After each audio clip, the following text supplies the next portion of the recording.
عزیز طلباء و طالبات، کیا آپ جانتے ہیں ہمارے ملک کو زرعی ملک کہا جاتا ہے؟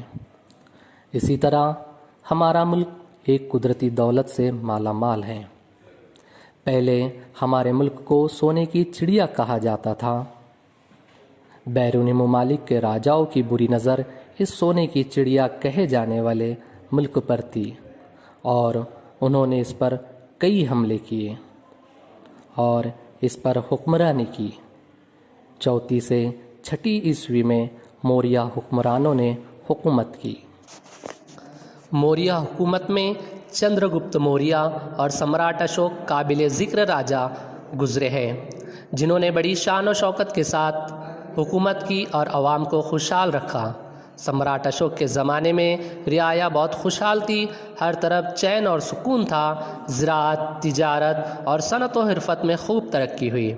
معاشی طور پر پرسکون ہونے کی وجہ سے لوگ جشن، تقریبات، تہوار اور کھیلوں کے مقابلے خوشی خوشی مناتے تھے۔